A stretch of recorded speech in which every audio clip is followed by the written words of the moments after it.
Alors, je ne sais pas si je dois m'expliquer sur ma discipline. En tout cas, je suis chercheur au CNRS, à un laboratoire qui s'appelle le Centre d'écologie fonctionnelle et évolutive. Alors, presque dans le titre, il y a déjà ce dont je vais parler, c'est-à-dire ce qu'on appelle l'écologie évolutive, c'est-à-dire voir les processus écologiques des organismes, mais dans une perspective d'adaptation, d'évolution au cours du temps, sur le temps long ou sur le temps moins long. Alors, ce dont je vais vous parler ce soir, donc, c'est de la sexualité chez les plantes et de son évolution. Alors, ce qui frappe, je vais vous parler de plantes à fleurs. C'est une restriction par rapport à ce qu'on pourrait appeler les plantes. Les fougères sont aussi des plantes, mais je n'en parlerai pas. Donc, je parlerai d'un groupe qu'on connaît bien, qui sont les plantes à fleurs, qui ont émergé il y a à peu près 100 millions d'années, et qui se sont diversifiées pour donner une diversité incroyable, ce qui faisait dire à Darwin que c'était l'abominable mystère à expliquer une telle diversité. Et donc, cette diversité, on la voit effectivement quand on se promène dans la campagne, d'abord par les formes de couleurs, mais au-delà des formes qu'on peut voir de manière visible, ça recouvre souvent des stratégies, de types de reproduction sexuée différents. Là encore, je vais donner une limitation à mon travail. Je ne vais pas parler de reproduction asexuée. Les plantes font du clonage. Elles peuvent se reproduire souvent. Ça ne va pas être mon sujet là. Moi, je ne vais parler que de reproduction sexuée. Alors, je vais m'inscrire dans une perspective évolutive, c'est-à-dire qu'il faut comprendre que ces stratégies de reproduction sexuée ont évolué au cours du temps. Et là, je parle du temps long, puisque là, vous avez l'arbre de la vie. Il y a, disons, 3,5 milliards d'années, 3 ou 4 milliards d'années. Et ce dont on va parler, eh ben, c'est de ce tout petit morceau, les plantes, qui finalement, à l'échelle de l'arbre de la vie, ont évolué très récemment. Voilà. Mais pour comprendre comment ça s'est mis en place, il faut avoir cette perspective. Alors, là, je parle d'évolution sur le temps long, en vous montrant l'arbre de l'évolution, mais il faut savoir que l'évolution, ça peut évoluer sur des temps aussi beaucoup plus courts. C'est par exemple ce qui se passe dans le cas de l'agriculture et de la domestication des espèces. Vous avez ici un exemple, à partir d'une espèce sauvage, un chou sauvage, un Brassica oleracea, on peut sélectionner, alors là c'est de la sélection dirigée, c'est-à-dire on choisit les caractères qu'on veut, des bourgeons terminaux, ça va donner ce chou, des bourgeons latéraux, ça va donner le chou de Bruxelles, etc. Et en quelques, disons, centaines de générations, on peut faire évoluer toutes ces formes. Alors, on n'est pas dans des variations qui sont très, très importantes par rapport à l'arbre de la vie tout à l'heure, mais on voit quand même qu'on peut morphologiquement se diversifier assez rapidement. Alors pourquoi, je vais encore m'expliquer sur pourquoi adopter une perspective évolutive sur ces questions-là, c'est qu'en fait l'évolution, ça nous donne une logique pour comprendre le vivant. Et il y a une phrase célèbre d'un généticien américain qui dit, en anglais, je vais vous la faire en français, « Rien n'a de sens en biologie », donc rien n'a de sens dans ce qu'on voit en biologie, dans les formes qu'on voit, dans les structures qu'on voit, si ce n'est à la lumière de l'évolution. C'est-à-dire qu'on ne peut comprendre comment les choses se sont mises en place que si on regarde les choses d'un point de vue évolutif. Et alors, je voudrais vous donner un exemple à ce propos. Darwin, qui a été un grand explorateur, trouve à Madagascar une orchidée, qu'on va appeler l'orchidée de Darwin, même si elle porte un nom latin, avec un éperon extrêmement long. L'éperon, c'est la chose qu'il y a derrière, dans lequel il y a le nectar, en général, pour les pollinisateurs. 22 cm. Et il voit ça, il se dit, je fais l'hypothèse qu'il y a un pollinisateur, et même un papillon, parce qu'il avait repéré que les odeurs ressemblaient à celles des papillons qui attiraient les papillons de nuit. Je fais l'hypothèse qu'il existe un papillon avec une très grande trompe, mais il ne l'avait pas vu. Et 40 ans plus tard, ce sphinx de Darwin, on peut l'appeler aussi ce sphinx de Darwin, a été trouvé à Madagascar. Et donc, c'est pour vous expliquer que si on voit cet éperon sans se poser la question de comment il a évolué, avec quoi il est relié, etc., on ne comprend pas trop ce qui se passe. Si on voit que c'est dans une logique de coévolution avec le pollinisateur, que petit à petit, la fleur a fait évoluer un long éperon en même temps que le pollinisateur a eu une trompe qui était longue, on comprend mieux ce qui se passe. Voilà. Alors, évidemment, quand on parle d'évolution, on fait référence à la théorie darwinienne, même si elle a eu plusieurs raffinements depuis, de la théorie synthétique de l'évolution, mais grosso modo, ça reprend les mêmes principes que Darwin a définis dans son livre sur l'origine des espèces. Et ce que dit Darwin, c'est finalement assez simple, une fois qu'on a bien en tête, c'est il existe des variations au sein des populations. Il y a des petits, il y a des grands, il y a toutes sortes de variations. Certains traits peuvent présenter un avantage en termes de survie ou en termes de nombre de descendants, c'est la sélection naturelle. Par exemple, je parle de petits et grands. Peut-être qu'être petit, ça peut être avantageux quand on est dans une situation avec des prédateurs, parce que ça permet de se cacher pour un animal. Peut-être qu'être gros, ça peut être intéressant dans des cas de disette ou des périodes où la nourriture n'est pas abondante. Enfin, donc tout cela est contexte dépendant. Il n'y a pas d'absolu dans ces choses-là. Et si ces traits sont en partie héritables, ça veut dire quoi héritables? Ça veut dire que si les parents grands font en moyenne des descendants plus grands que la moyenne de la population, ou les parents petits des descendants plus petits, eh ben, au fur et à mesure des générations, les traits vont changer dans la population.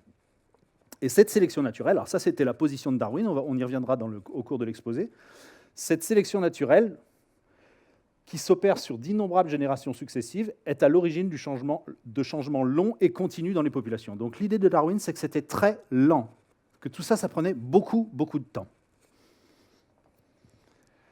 Alors, pour revenir à nos plantes à fleurs, une fois cette petite parenthèse faite sur la nécessité de regarder les choses d'un point de vue évolutif, la première question qu'on peut se poser, c'est comment décrire un système de reproduction chez les plantes? En fait, c'est assez simple.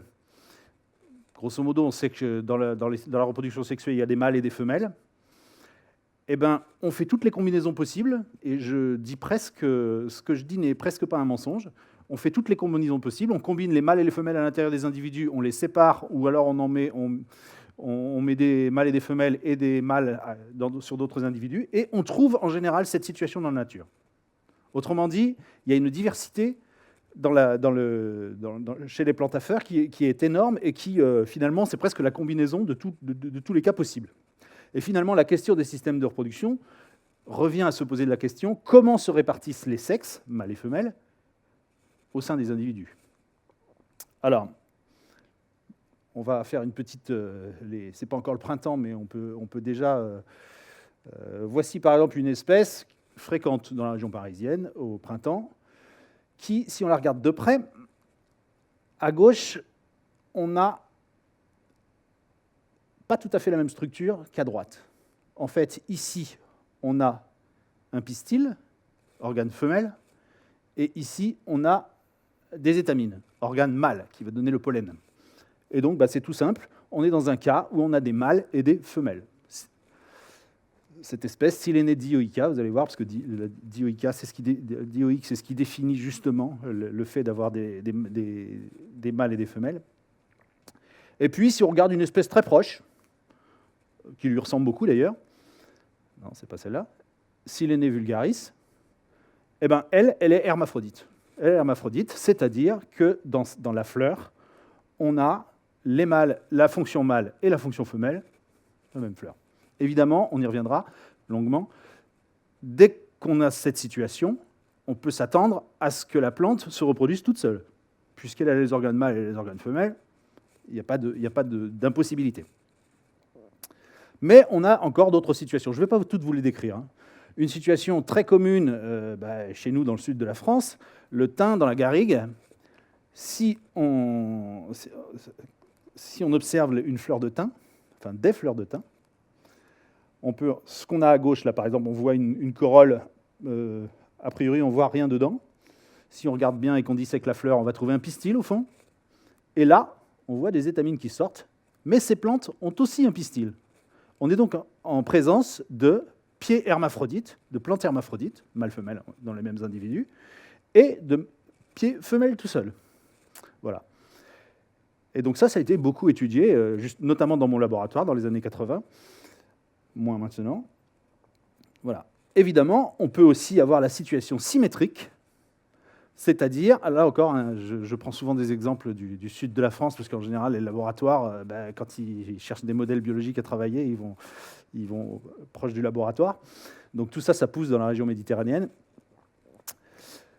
Il s'agit d'un arbre, la filaire, qui est de la famille des oliviers, hein, c'est très proche des oliviers, où là, on voit, si on regarde les individus, les arbres, hein, on a là, il faut regarder les fleurs un peu précisément, parce qu'elles sont petites.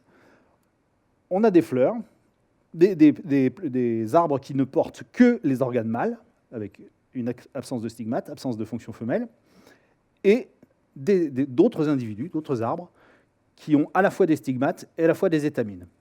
C'est le cas finalement symétrique du thym, mâle et hermaphrodite. C'est un cas très rare. Alors je ne sais pas si on aura le temps d'en parler plus tard, mais c'est un cas qui a été énigmatique pendant longtemps. On ne comprenait pas trop comment ça pouvait marcher, bon, pour des raisons que je vais essayer d'exposer. Retenez que c'est un cas très rare dans la nature. Mais ça ne s'arrête pas là. Je reviens sur les hermaphrodites. En fait, la majorité des plantes sont hermaphrodites. Si on va sur la pelouse là et qu'on cueille une fleur, j'ai vu qu'il y avait des véroniques. Voilà, ça c'est hermaphrodite. La majorité des plantes sont hermaphrodites sous nos latitudes. Même chez les hermaphrodites, on peut voir beaucoup de variations. Là, vous avez le cas du senson, le senson vulgaire, le senson, voilà, et une autre espèce du même genre, donc proche, qui, on voit tout de suite à l'œil nu que ça n'est pas morphologiquement la même chose.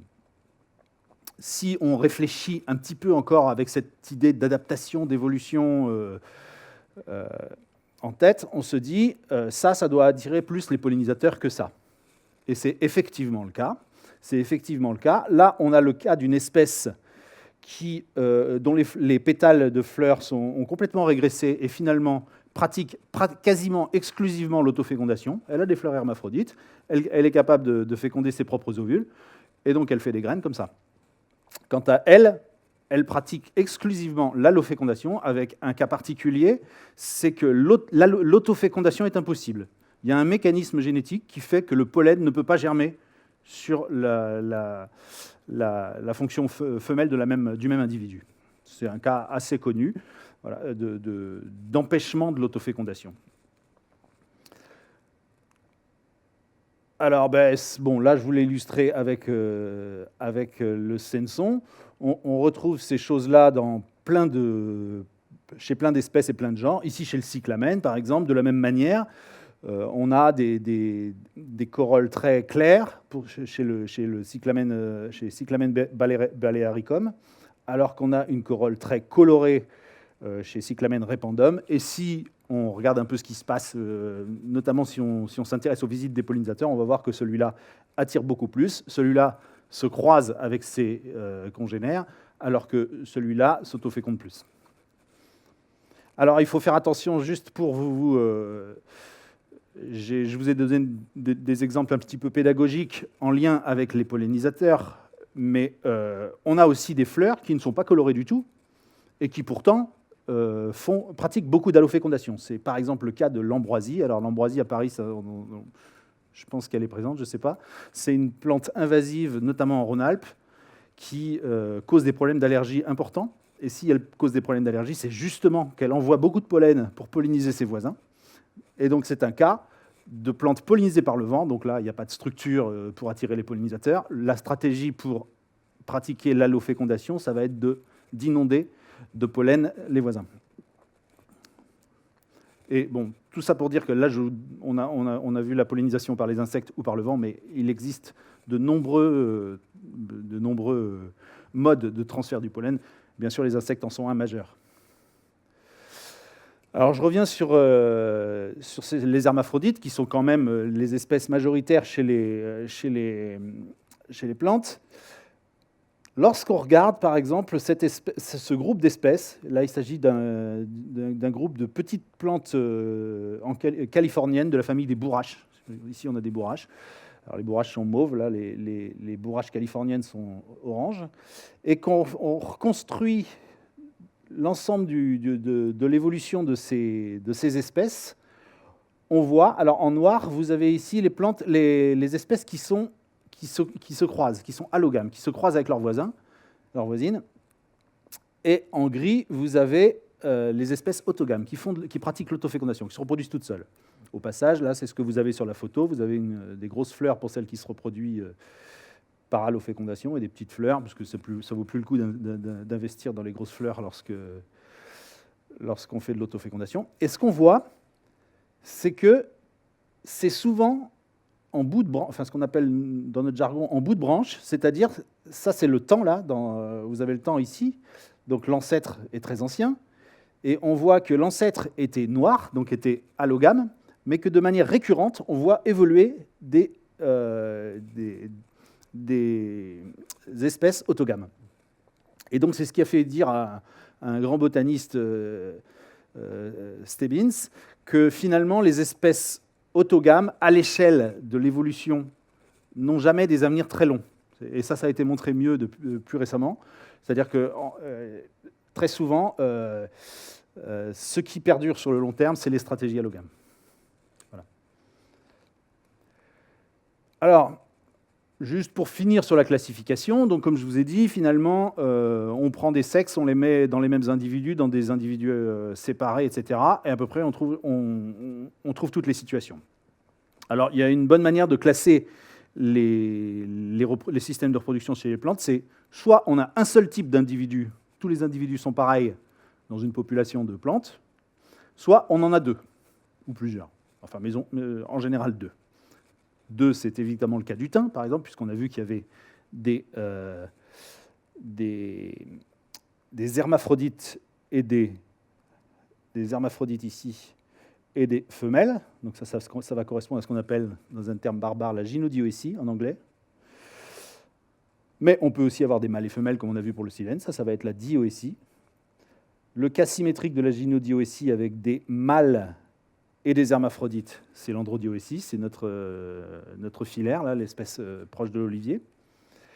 Et dans le cas où on a un seul type d'individu par population, bien sûr, le cas le plus fréquent, c'est le cas hermaphrodite, où dans les fleurs, on a des organes mâles et des organes femelles. Un cas qui n'est pas très différent de l'hermaphrodisme, c'est la monoétie. C'est le cas où les individus portent des fleurs mâles et fleurs femelles, mais sur des fleurs différentes. Enfin, les organes mâles et femelles sont sur des fleurs différentes. Il n'empêche que l'individu porte les deux.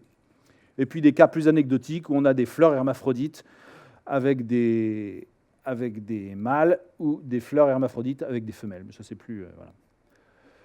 Pour vous donner une idée des différentes proportions, alors ça va varier suivant qu'on fait le recensement sous les tropiques, dans la toundra ou sous des régions tempérées.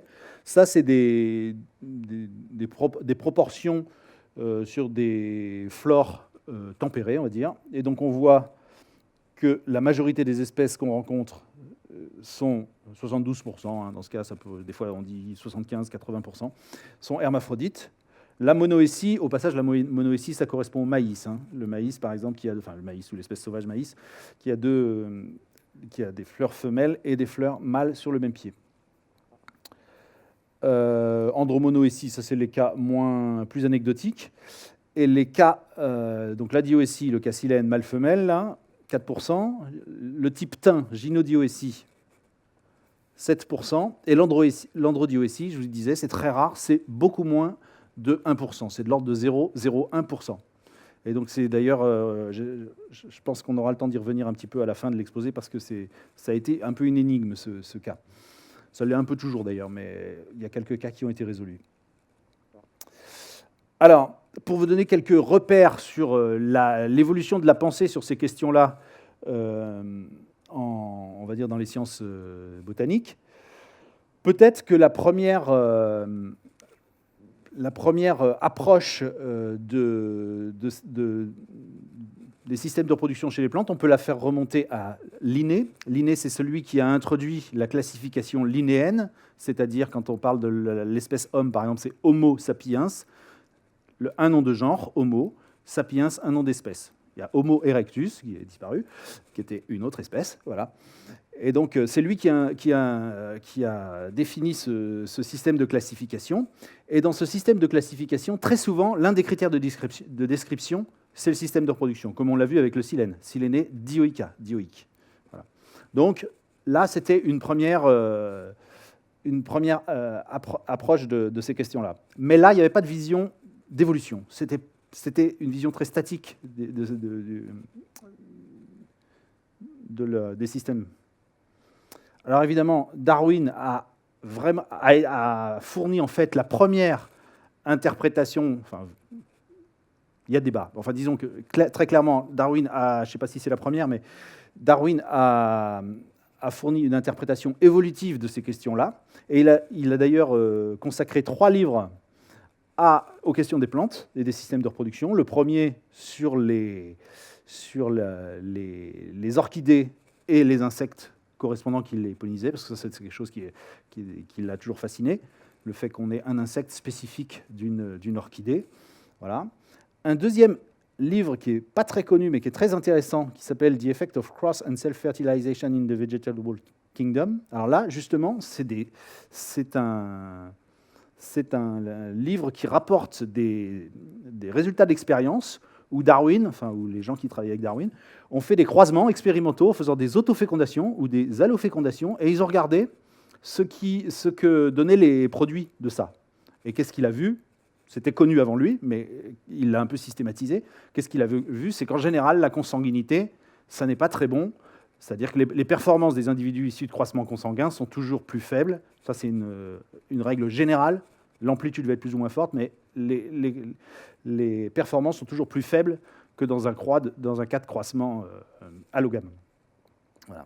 Et donc ça a amené à une notion très importante dans la compréhension qu'on a de l'évolution des systèmes de reproduction. Pourquoi on fait de l'autofécondation ou pourquoi on n'en fait pas ? Il y a une bonne raison de ne pas en faire, c'est que les produits d'autofécondation sont en général moins bons. Donc ça, c'est clairement une force qui va s'opposer à l'évolution de l'autofécondation. Dans la vision de Darwin, il y avait cette idée que l'autofécondation était désavantageuse, mais par contre, et donc il y voyait le fait que quand les pollinisateurs étaient là, finalement, c'était une bonne l'allofécondation, la reproduction croisée, soit par des mâles femelles, soit par des hermaphrodites qui se croisent entre eux, était la meilleure solution. Et donc son interprétation, quand on avait de pour interpréter les plantes qui faisaient de l'autofécondation, c'était de dire eh ben, les pollinisateurs ne sont pas là, ou il n'y en a pas beaucoup, donc c'est mieux que rien. C'était un peu l'argument. Le dernier livre de Darwin sur la question parle justement des différentes formes de fleurs au sein des espèces. Alors ça rejoint ce dont on a parlé avec le thym, par exemple, où on a des femelles, des hermaphrodites, mais ça peut être bien d'autres choses. Et alors, la dernière étape, qui est très importante et sur laquelle je vais peut-être insister plus dans mon exposé, c'est ce qu'a apporté la génétique des populations à la compréhension de ces systèmes-là. Jusqu'à Darwin, enfin jusqu'à, disons, avant Fisher, Ronald Fisher, qui était un généticien américain, on avait une vision de l'évolution de ces systèmes-là basée sur la pollinisation, est-ce que le pollinisateur est là, etc. Là, Fisher a complètement changé la logique en voyant les systèmes de reproduction d'abord comme une règle de transmission des gènes. Et vous allez voir que ça change la perspective. C'est-à-dire qu'une fois qu'on voit les choses comme ça, on va comprendre que la stratégie qui va s'imposer, enfin le trait qui va s'imposer, c'est celui qui finalement a la meilleure transmission de gènes. Et c'est un petit peu différent de le voir comme ça. Je vais vous le montrer sur des exemples. Alors, là, je vais vanter un peu mon domaine, parce que je trouve que c'est l'évolution des systèmes de reproduction chez les plantes notamment, on a fait ça chez les animaux aussi, hein, il y a quelque chose d'intéressant dans la pratique scientifique, c'est que d'abord, on a une tradition naturaliste ancienne. On connaît plein de choses sur les fleurs, il y a plein de botanistes qui ont décrit des formes de fleurs, des variations, etc. Donc on sait sur le terrain comment sont ces systèmes de reproduction. Par ailleurs, avec les techniques moléculaires récentes, on est capable d'estimer un taux d'autofécondation réalisé dans une population. Comment on fait ? En général, on a des gènes marqueurs, et puis on regarde si les descendants portent les 2 gènes du parent, ou s'ils portent un gène du parent et un gène de notre parent, auquel cas c'est forcément une reproduction croisée. Donc on est capable d'aller assez précisément dans ce qui se passe sur le terrain. Ensuite, c'est ancré dans une activité théorique forte de la discipline. Alors, par exemple, je vous ai parlé du fait que la consanguinité était en général mauvaise pour l'évolution de l'autofécondation, enfin, s'opposer à l'évolution de l'autofécondation. Mais en fait, les effets des délétères de la consanguinité vont bien au-delà de tout ça, et c'est un thème majeur dans les questions d'évolution. Pourquoi il faut disperser, pourquoi il ne faut pas disperser, etc. Donc, cette thématique-là, qui a été soulevée par les questions de système de reproduction, a essaimé dans plein d'autres domaines. Ensuite, alors ça c'est quelque chose que je vais vous illustrer tout à l'heure, c'est au cœur de questions importantes, qui est la notion de conflit génétique. Dit comme ça, c'est un petit peu barbare, mais je vais vous donner un exemple où on montre que des fois, la transmission des gènes peut être en conflit, suivant le mâle et la femelle. Voilà. Et enfin, c'est un domaine très... dans nos domaines, on aime bien les maths. C'est-à-dire, bon, on est des biologistes, mais on aime bien mettre en équation. Et donc, il y a beaucoup de formalisme mathématique.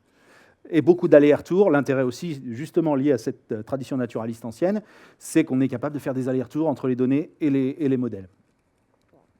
Et puis, il y a une vraie démarche expérimentale. Alors, je fais une distinction entre ce qu'on voit sur le terrain et la démarche expérimentale, c'est-à-dire quand on manipule, parce que dans ces systèmes-là, on est capable de faire des croisements. On peut prendre des plantes on peut cultiver des plantes dans une serre, dans un terrain, etc., et croiser la plante A avec la plante B. On sait faire, c'est facile. On prend du pollen, on le met sur la fleur qu'on veut polliniser.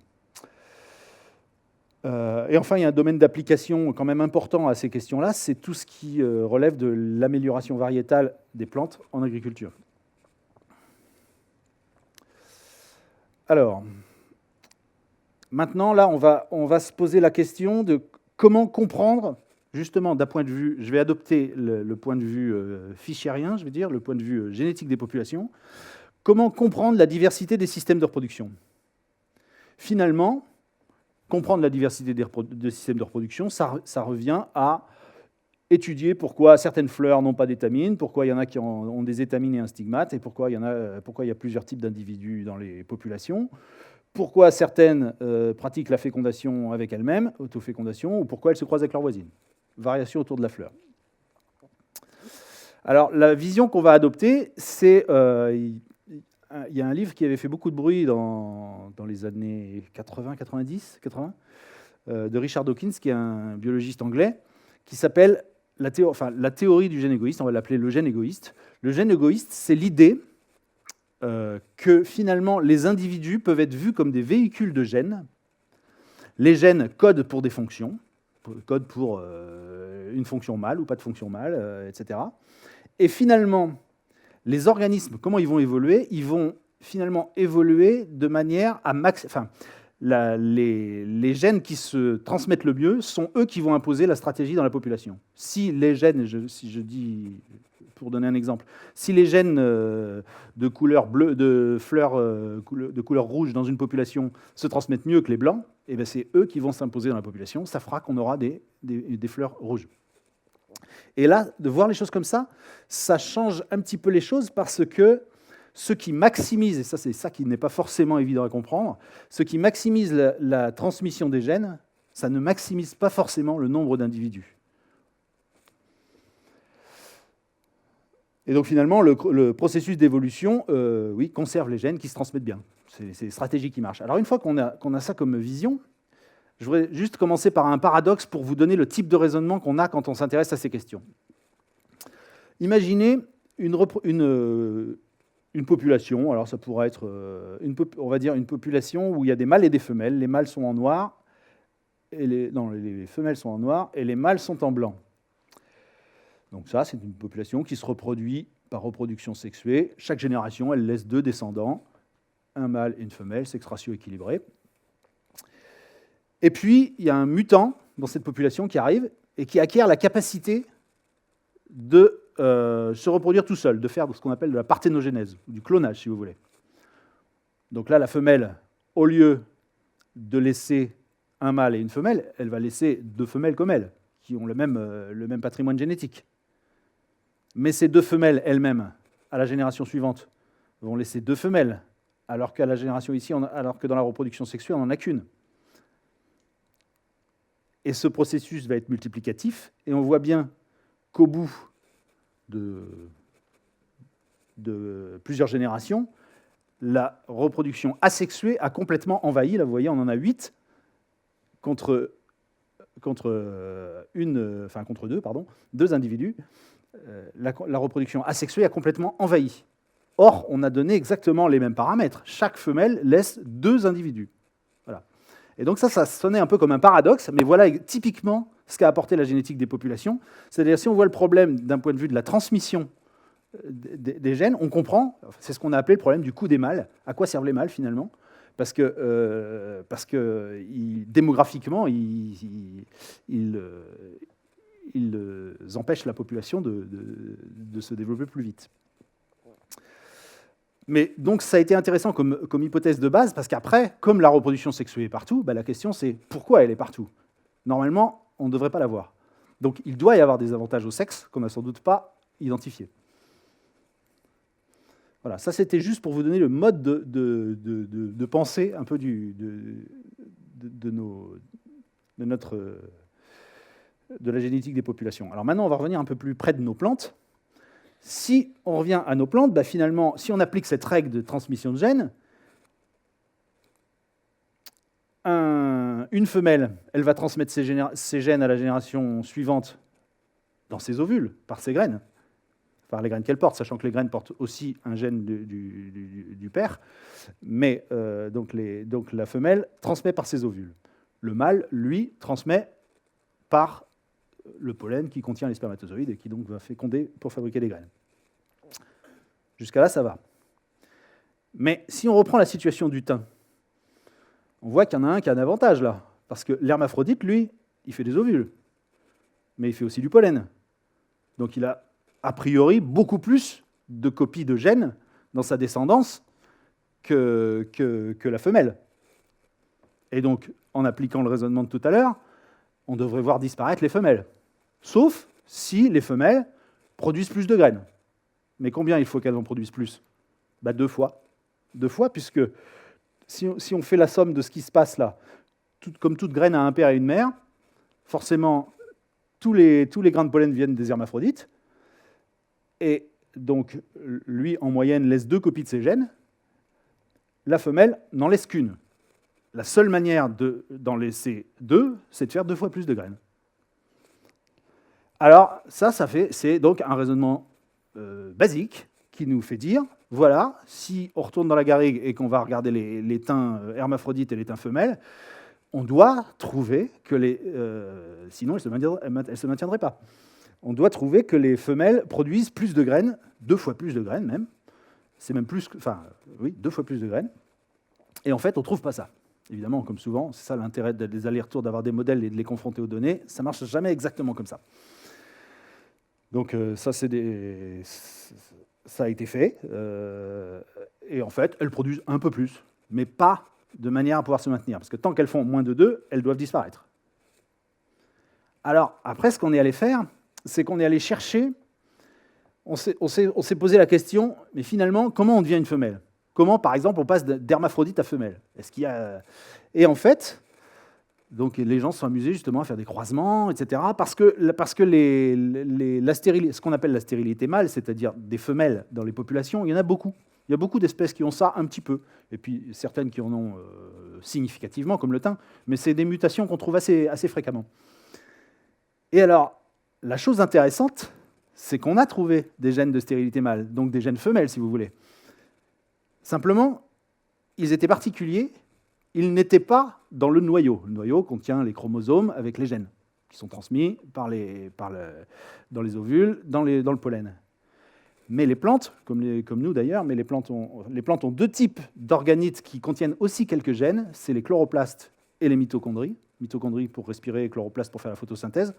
Il y a pas beaucoup de gènes, mais il y en a quelques-uns. Il y a des gènes. Et on a vu que la stérilité mâle, elle était très souvent portée par des gènes qu'on appelle cytoplasmiques, c'est-à-dire dans les mitochondries. Alors, on se dit comme ça, on dit oui, alors. Il y a quelque chose de très important. Maintenant, il faut savoir que ces organites, les mitochondries, ne sont transmises que par la femelle. parce qu'en fait, la femelle transmet l'ovule avec pas mal de petits trucs autour, et le mâle n'apporte que les gènes du noyau. Voilà. Et ça change tout. Il n'y a que la femelle qui porte ces gènes-là. Et donc là, évidemment, le combat est déséquilibré. C'est-à-dire que dès qu'il y a des gènes qui apparaissent, des gènes femelles, enfin, ou des gènes de stérilité mâle qui apparaissent chez un hermaphrodite, ça éteint la fonction mâle. Il suffit qu'on produise un tout petit peu plus de graines. Comme le mâle, de toute façon, lui, ne peut pas transmettre ces gènes-là. Il n'a pas cette voie-là. Il peut pas. Et donc, ça peut évoluer comme ça. Mais évidemment, la situation, elle est plus compliquée, parce que si les femelles augmentaient en population, il faut bien des mâles au bout d'un moment. Donc au bout d'un moment, il y a un phénomène qui fait que les mâles sont manquants, les hermaphrodites, les fonctions hermaphrodites. Du coup, les hermaphrodites peuvent reprendre le pouvoir. Et on a même trouvé des situations où finalement on a les femelles, les gènes de stérilité mâle qui peuvent être restaurés par des gènes nucléaires, parce que les mâles ne peuvent faire que par le noyau. Et donc, eux, ils restaurent la fonction mâle. Et donc, on a une bataille comme ça entre la fonction mâle et la fonction femelle. Et c'est à ça que je faisais allusion quand je parlais de conflit nucléocytoplasmique. C'est qu'on voit bien que dans cette situation, si on a un gène porté, si on a un gène dans le noyau, bah lui, il va se transmettre par la voie mâle et la voie femelle, d'accord, le pollen des ovules. Si on a un gène qui apparaît dans les mitochondries, il ne se transmet que par les femelles, donc il va avantager les femelles. Et donc il y a un conflit qu'on appelle nucléocytoplasmique. La transmission des gènes mâles n'est pas la même que la transmission des gènes femelles, parce que les canaux de transmission ne sont pas les mêmes.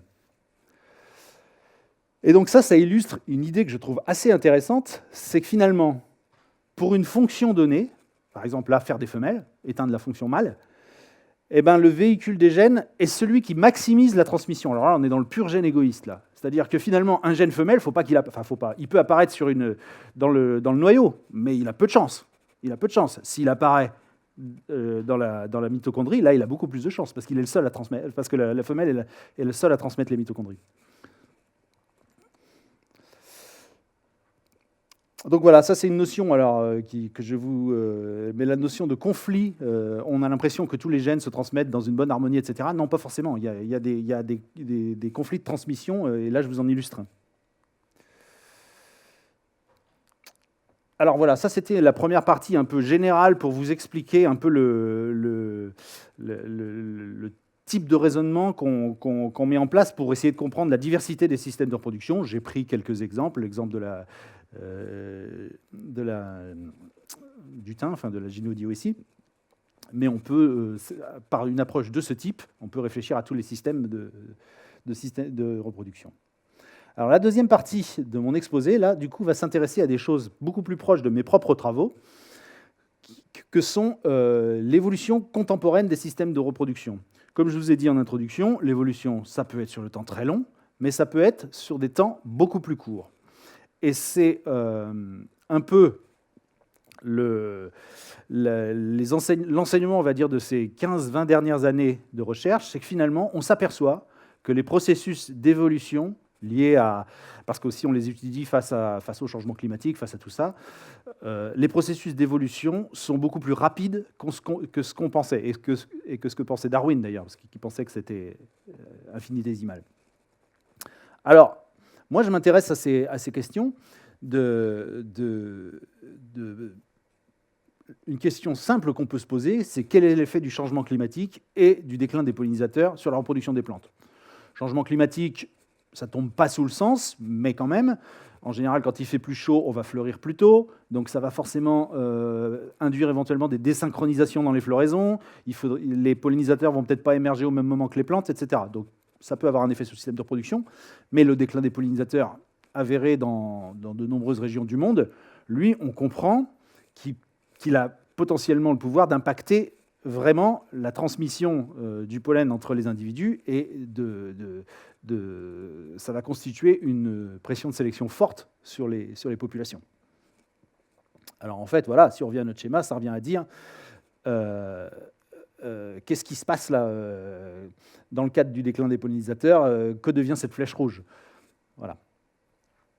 Alors pour étudier ça, c'est pas tout simple parce que en fait, il faut être en mesure de comparer des plantes anciennes, des plantes, on va dire avant déclin. C'est pas exactement ça ce qu'on a, mais disons des plantes qui ont 30, 40 ans, avec des plantes qui sont aujourd'hui, qui ont subi l'effet du déclin des pollinisateurs. Alors les plantes ont un grand avantage par rapport à d'autres organismes sur ces questions-là, c'est qu'elles font des graines. Et que les graines, c'est une structure qui se conserve. Ça se conserve déjà dans l'état naturel. Quand dans le sol, les graines peuvent être en dormance très très longtemps. Coquelicot peut être dans un champ 40 ans et réémerger après. La graine n'est pas morte. Et donc, les plantes ont ce pouvoir finalement d'avoir des structures de conservation, mais en plus, on peut amplifier cette conservation si, par exemple, on met les graines au froid, eh ben, elles vont se maintenir beaucoup plus longtemps. Et alors donc, ça a donné naissance à une discipline récente qui s'appelle l'écologie de la résurrection. Alors, ce n'est pas moi qui ai inventé le terme, je trouve qu'il est assez mal approprié, mais c'est le terme consacré. Puisque finalement, l'écologie de la résurrection, ça évoque un peu quelque chose qu'on ressusciterait. Or, on ne travaille que sur des graines viables. Simplement, ça peut être des graines anciennes ou des graines récentes, mais on ne ressuscite rien. Et ce qu'on fait dans cette approche-là, c'est qu'on va utiliser des graines qui ont été mises dans des frigos il y a 40 ans. Par exemple, le Conservatoire botanique de Paris a fait ça. D'espèces en général un petit peu en danger, comme ça, avec l'idée de pouvoir éventuellement les réintroduire ou de les soutenir un peu.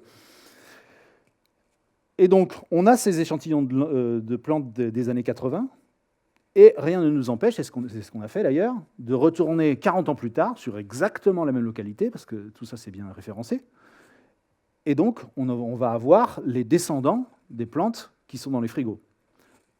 On travaille en général sur des plantes annuelles.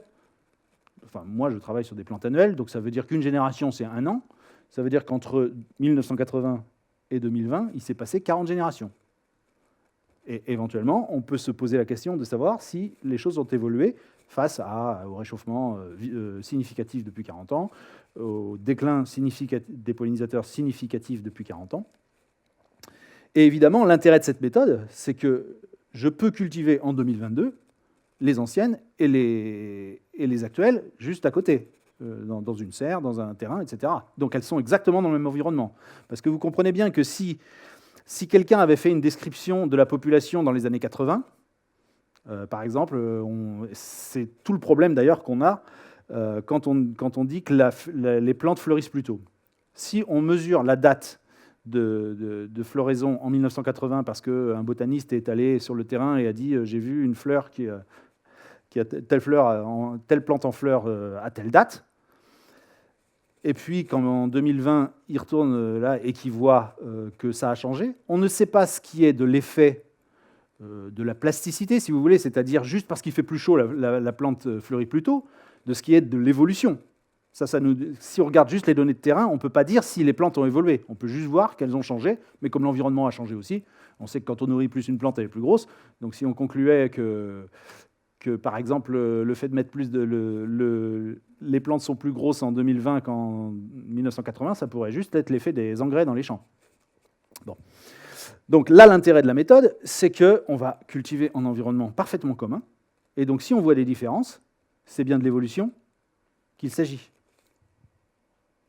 Alors c'est ce qu'on a fait sur des jolies plantes, le bleuet, Cyanus segetum, et la pensée des champs. Alors là, j'avais des exemples dans la garrigue. Là, je dois dire que c'est plutôt le nord de la France, mais bon.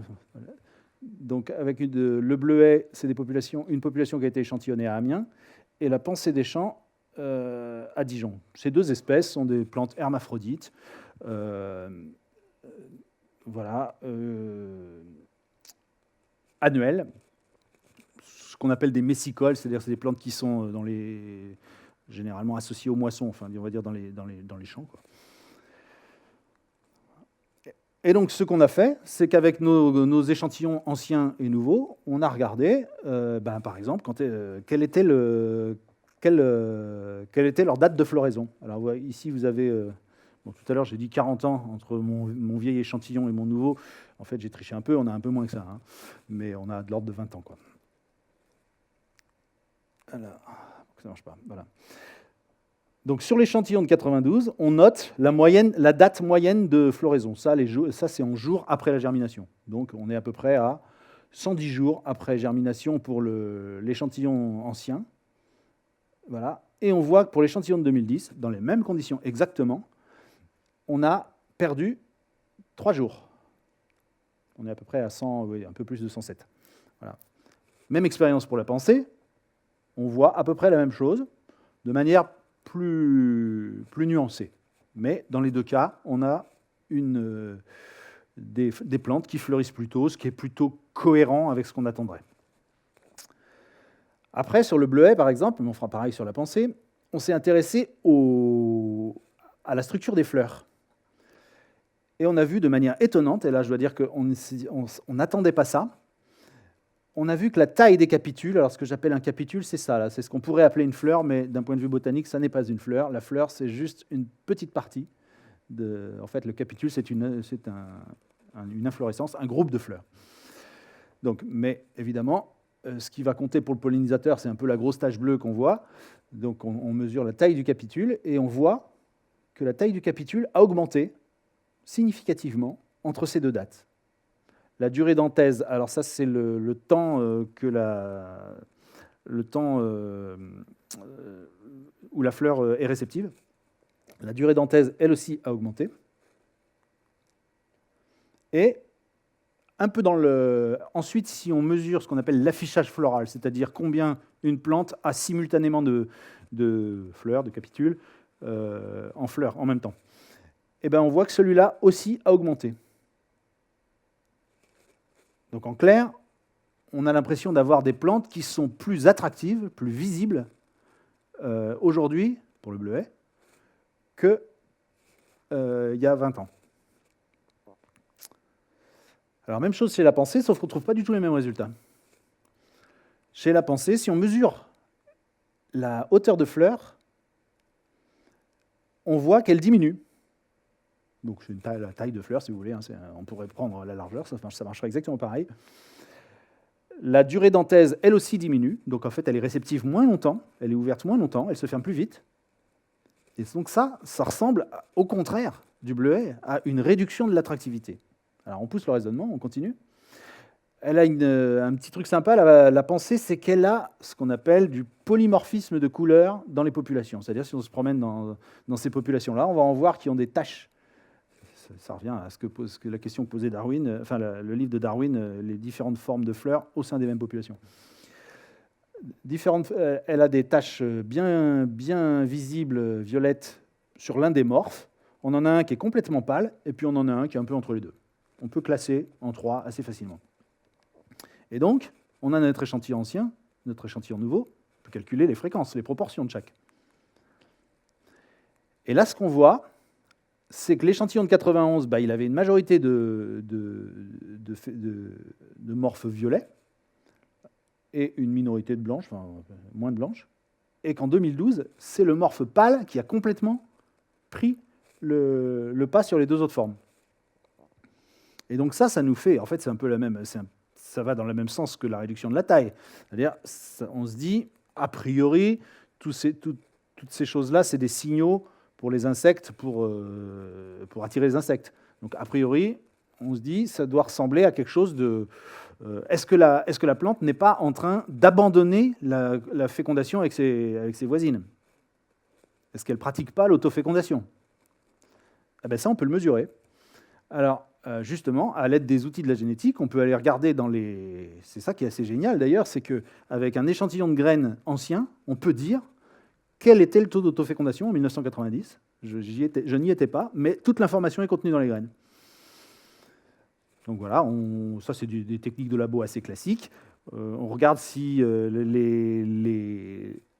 les plantes portent des gènes qui se ressemblent, auquel cas, c'est ce qu'on appelle l'homozygosie en génétique. Si les deux gènes sont différents, bah forcément c'est un événement d'allofécondation. S'ils sont les mêmes, il y a une probabilité pour que ce soit les gènes d'autofécondation. Tout ça est mathématisé. On est capable d'estimer un taux d'autofécondation. Et qu'est-ce qu'on voit? Alors, la première chose qu'on constate, c'est que d'abord, elle faisait déjà de l'autofécondation en 91. Elle en faisait même pas mal. Mais elle en fait beaucoup plus en 2012. Elle en fait 20% de plus. Donc là, on a un peu la réponse à notre question. Effectivement, elle fait plus d'autofécondation, et sans doute que la taille de ses fleurs, etc., tout ça, c'est un syndrome de trait qui favorise ces choses-là. On peut même mesurer un autre trait qui est la capacité de produire des graines si on met les plantes sans pollinisateur. On peut faire ça en labo, on ne met pas de pollinisateur et on regarde combien elles produisent de graines. Et on voit dans la même logique que la population de 2012 est capable de produire plus facilement toute seule, donc par autofécondation, sans l'aide de pollinisateurs, des graines que la population de 91. Voilà. Donc on est face en fait, à deux situations là. Si je reprends la situation du bleuet, on a un truc où on a l'impression que la plante investit dans plus d'attraction pour les pollinisateurs, alors que la pensée, elle, investit dans moins d'attraction pour les pollinisateurs. Alors pourquoi je me plais à raconter ça, c'est que ça nous donne un enseignement, c'est qu'il faut faire attention à la prédiction en évolution. En l'occurrence, là, j'aurais pu faire la même prédiction exactement. A priori, on aurait pu dire, il n'y a plus de pollinisateurs, elle est hermaphrodite, eh ben, elles vont évoluer vers l'autofécondation. C'est ce que fait la pensée, ce n'est pas ce que fait le bleuet. Donc, il y a débat sur la question, est-ce que l'évolution est prédictive ou pas? Là, on voit que ça ne marche pas. Alors, en fait, je construis un petit peu le problème parce que j'aurais pu m'en douter. J'aurais pu m'en douter, pourquoi? Parce que le bleuet, lui, je vous ai parlé du senson qui était auto-incompatible, incapable d'autofécondation, ben le bleuet, il est de ce type-là. Le bleuet, il a un système d'incompatibilité qui fait que l'autofécondation n'est pas possible. Alors, on pourrait me rétorquer, mais ça pourrait évoluer pour avoir une mutation qui le rende auto-compatible.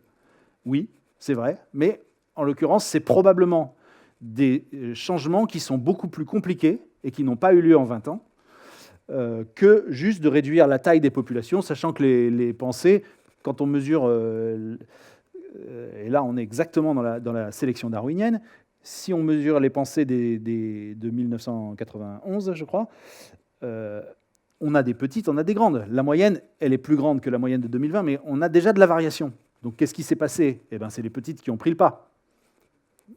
Voilà, parce que la variation était préexistante. Donc voilà, tout ça pour vous dire qu'on a deux évolutions, mais quand on connaît un peu la biologie des plantes, on aurait pu, disons que l'interprétation devient cohérente. On aurait pu le prédire, ça non, je ne peux pas le dire. Mais l'interprétation devient cohérente. Et d'ailleurs, c'est tout le problème qu'on a en évolution, c'est qu'on a des modèles, mais la prédiction est parfois difficile. Très souvent, on interprète ce qu'on voit, ce qui n'est pas un défaut, mais on a peu de pouvoir de prédiction. Alors maintenant, on pourrait se dire, c'était un peu l'introduction que j'ai eue tout à l'heure sur finalement, est-ce que finalement c'est peut-être une bonne nouvelle, il n'y a plus de pollinisateurs, les plantes s'adaptent, notamment la pensée. Il n'y a plus de pollinisateurs, elle fait des graines sans pollinisateurs. Alors ça c'est une question compliquée. Comme je vous ai dit, je n'ai pas de réponse définitive par rapport à ça. Ce qu'on sait, c'est que quand on regarde, je vous ai montré au début le cas des bourraches de Californie, l'autofécondation à long terme, ça ne marche jamais très très bien. Donc ce n'est pas forcément une bonne nouvelle que les pensées s'engagent dans l'autofécondation. Mais il y a autre chose. C'est que finalement, l'hypothèse qu'on a, c'est que le déclin des pollinisateurs a créé les conditions de l'évolution ce qu'on va appeler d'un syndrome d'autofécondation, des petites fleurs, des choses comme ça. Éventuellement, moins de nectar. Alors ça, je ne peux pas vraiment vous le dire parce que ce n'est pas encore tout à fait publié, mais on a des indices qui vont dans ce sens-là. Et donc, si les plantes deviennent moins récompensantes, moins rewarding en anglais, donnent moins de récompenses aux pollinisateurs, les plantes qui ont évolué donnent moins de récompenses aux pollinisateurs, on peut imaginer que ça va entraîner encore la réduction des pollinisateurs. Autrement dit, il y a moins de nourriture disponible pour les pollinisateurs. Et donc finalement, pour en revenir à cette question de est-ce que c'est une bonne nouvelle que les plantes s'adaptent, alors pour elles-mêmes, c'est une première question, c'est pas évident, mais à l'échelle de l'écosystème, pas évident du tout. Pas évident du tout, parce que si cette boucle, qui n'est qu'hypothétique pour l'instant, hein, c'est du raisonnement, je ne l'ai pas montré, si cette boucle existe, eh ben, on peut imaginer que les pollinisateurs vont décliner, mais derrière les pollinisateurs, il y a les oiseaux qui mangent les... Enfin, il y a toute la chaîne alimentaire. Donc, ça peut avoir des répercussions importantes. Je vais arriver au terme de cet exposé. Donc, ce que j'ai essayé de vous faire cohabiter un peu dans cet exposé, c'est une vision un peu de génétique des systèmes de reproduction, c'est-à-dire où finalement on comprend mieux les choses quand on voit que tout ça, c'est des règles de transmission des gènes. Et vous voyez, assez simple finalement, 2, 1, plus, moins. Voilà.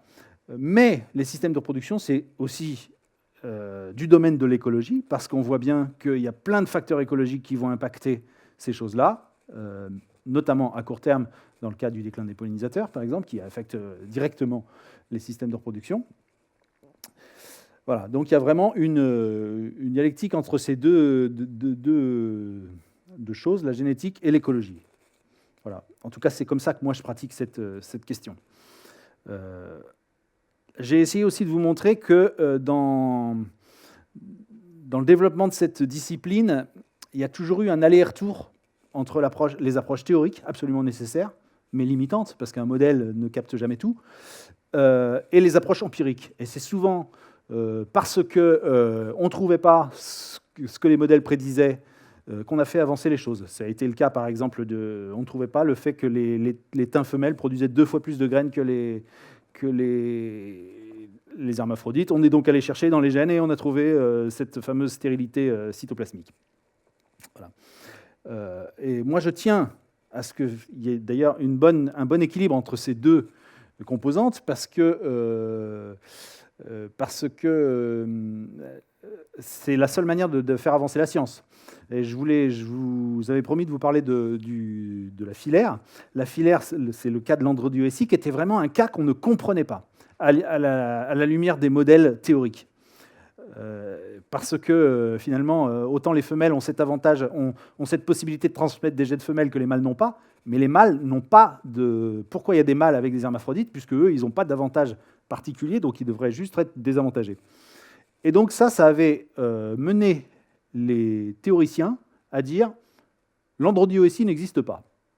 Donc ce qu'on voit sur le terrain où il y a des mâles et des femelles, en fait, c'est pas ça. Les gens ont mal regardé. Finalement, les hermaphrodites ont la fonction mâle et les femelles sont des femelles. Donc on est dans un cas de dioécie. Probablement la fonction femelle des hermaphrodites ne sert à rien. En fait, ça c'était faux. Il y a des gens qui